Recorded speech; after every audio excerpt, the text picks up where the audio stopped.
What's up, Eagles fans? Welcome into the All-22 review. I'm Fran Duffy, and today we're going to take a look back at the Eagles' decisive Week 2 victory over the Minnesota Vikings. Monday Night Football, under the lights, home opener, just an outstanding win, a full team win, both sides of the football contributing. Let's take a look first on defense, where Darius Slay really led the charge. Big play Slay, 2 picks here in this game, did an outstanding job blanketing Justin Jefferson, the Pro Bowl wide receiver from Minnesota, all night long. Outstanding job. Let's take a look at some of Slay's big highlights here from the win over the Vikings.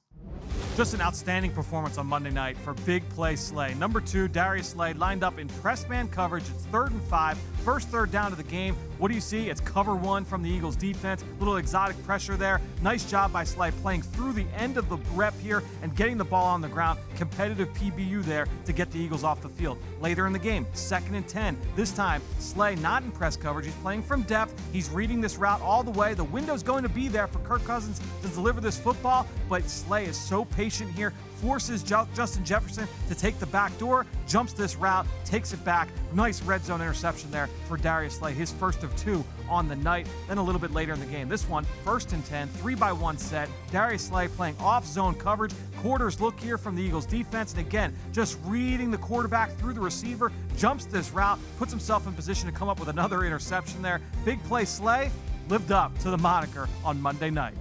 And again, we saw a little bit of everything there from Darius Slay in that cut-up. Now, schematically, I thought Jonathan Gannon and the Eagles coaching staff did an outstanding job of mixing things up against Justin Jefferson and this receiving core. It wasn't just one different kind of coverage that they used on every single situation. You saw a variety of man, some zone, some press, some off. And I thought there was one thing that worked really, really well: double teaming Justin Jefferson at times on 3rd down. We saw 2 reps in the passing game on 3rd down. Now, if you're going to do that, if you're going to divert 2 defenders to 1 offensive player, that means you need all those other 9 defenders. They have got to do their job, because you need somebody to come up and make a play if you're going to take 2 defenders and apply them to 1 receiver. Here, 2 examples of the Eagles defense doing exactly that.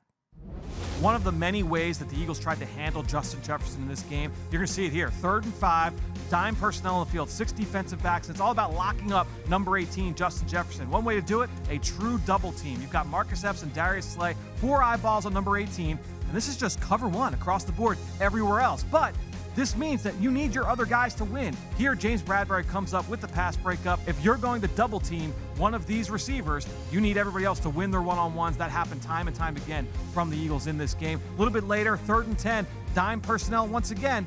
What do we see? Another rep of cover 1 double on Justin Jefferson. Darius Slay and Marcus Epps, they've got Jefferson locked down. Now you need your guys to win one-on-one across the field. Who does it there here on this time? How about number 91, Fletcher Cox, gets home for a sack fumble here. The Eagles double covering Justin Jefferson on the back end. That gives time for Fletcher Cox and that defensive line to get home. Eagles get off the field. Just one tool that they had in the toolbox to limit Justin Jefferson in this game.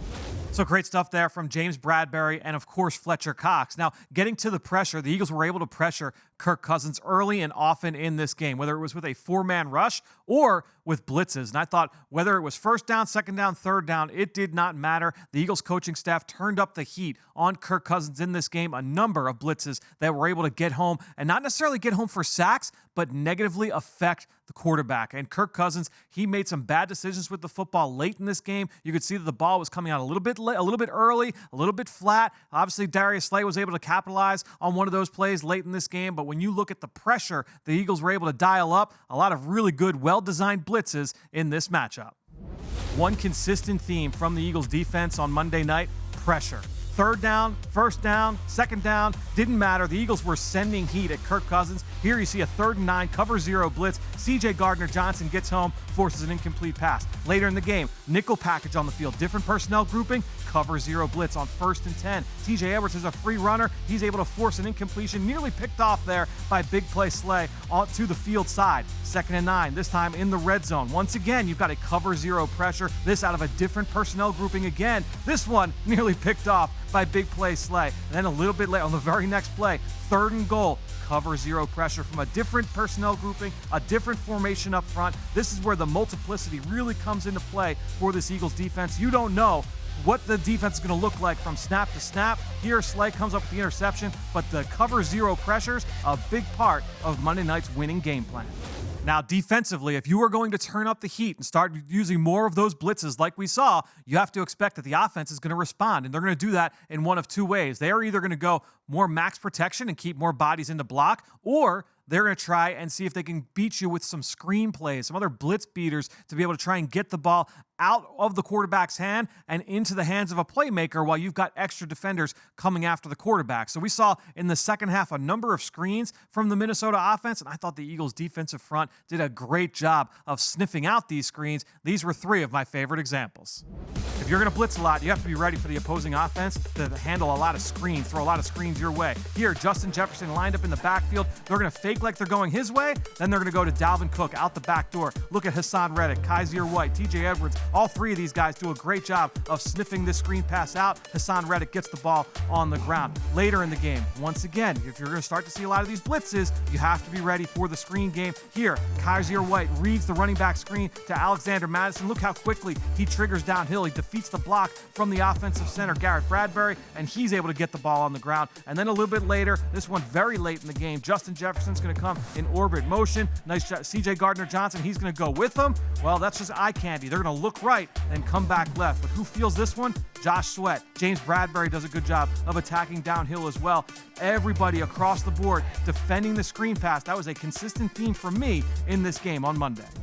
So that was just one example of the way that the Eagles defense was able to capitalize on what Minnesota was trying to do offensively. For me, in the first half, another big theme, stopping a lot of their three-level stretch concepts, where they ran three receivers to one side of the field, stretching everything vertically and targeting defenders in zone coverage. When you go back and watch what they did against Green Bay in week 1, a lot of busted coverages from the Packers, miscommunications, guys running free, Justin Jefferson wide open for big plays, explosive plays down the field. That did not happen in this game, and that's in part due to excellent communication and execution from the guys in that Eagles secondary. Let's take a look at exactly what I mean. Again, three great reps here of execution against the three-level stretch. Last week against the Green Bay Packers, the Minnesota Vikings took advantage of bad communication in that Green Bay secondary. That was not an issue here on Monday night. Look at the communication pre-snap and mid-snap. You've got Gardner-Johnson, Avonte Maddox, Marcus Epps, all pointing things out. These guys in constant communication, taking away this three-level stretch concept. Force the check down, and now you rally to the football. TJ Edwards gets his man to the ground one-on-one. A little bit later, same thing. Look at all three of these guys in the secondary, reading out, communicating what they're seeing pre-snap, and still communicating after the snap of the ball. Similar concept, right? Three-level stretch. You've got a receiver running the intermediate area. Let's force the check down, rally to the football, population to the football, and get the man to the ground. Good tackling from the Eagles defense there on that play. Later in the game, early third quarter, same idea, almost the same exact route concept. This time, the window is going to be open for Kirk Cousins. He thinks he's going to have this intermediate route. Avonte Maddox, though, he's sitting on that short route, and now he's going to sink, and climb the ladder, comes up with the interception. The communication from this Eagles secondary on Monday night, paramount. It was huge, came up in a big way, time and time again for this Eagles defense. So an outstanding game here from the Eagles defense, but let's flip the script to the other side of the football because Jalen Hurts, just outstanding. You know, going back through the film, the ball did not hit the ground until the offense's 30th snap in this game. Just outstanding precision, decisiveness, ball placement. You can go across the board, check all the boxes for Jalen Hurts in this game. He did an outstanding job carving up this Vikings defense, understanding where to go with the football, when to go there with the football, understanding when to tuck it and run, create some big plays on the ground. The run game was humming. The game plan, the opening script, outstanding, and a really good mix of a lot of different elements in this pass game. Now, one big thing that's always going to stand out, the RPO game. And I thought that was one thing that the Eagles leaned on a decent amount in the first couple of quarters in this game. And we saw a couple of good examples of how no matter what the defense is going to do, they're going to be wrong. Some good concepts here from the Eagles, and it resulted in a couple of touchdowns. When you could start making things look very similar to the opposing defense, but it's different on offense, now you're cooking with gas. Look here, 3rd and 3, play action from the pistol. Zach Pascal in the backfield there with Jalen Hurts and Boston Scott, and off play action, Jalen Hurts just rolling to his right. This is a nice little RPO, gets the ball to Pascal in the flat, and they're able to move the chains on 3rd down. A little bit later, 3rd and 2, very similar look, right? It's 3rd and short. You've got a pistol set, different personnel in the game with Sanders and Goddard. Similar kind of read, right, or for Jalen Hurts on this play. You're going to get the receiver releasing to the flat. except he's not releasing to the flat. He's going to work vertically up the field. Look at all of this green grass. So if Jalen Hurts doesn't want to throw this football, well, now he's going to tuck it and run, and this is where he goes off for that career-high 26-yard touchdown run to extend the Eagles' lead. I love the way the play sequenced here for the Eagles in this game. Just an outstanding game plan, executed well from start to finish from this Eagles offense. Another element from this Eagles offense that we saw early and often, empty sets in this game. And what they usually did was try and find favorable matchups for Avonte Smith. So many of number 6 targets in this game came with him in the slot in these empty formations where you were able to take Miles Sanders, take him out of the backfield, move him out wide. Dallas Goedert, flex him out wide. Keep Jalen Hurts as the only person in the backfield. Now, what does this do? Well, number one, you're expecting that the ball's going to come out of the quarterback's hands fast. But defensively, you'll often see that opponents will try, and they're only going to have 1 or 2 coverages that they will play against these looks. And so the Eagles, they got a sense of what Minnesota was doing out of these looks, and they hit it again and again and again, usually to Avonte Smith.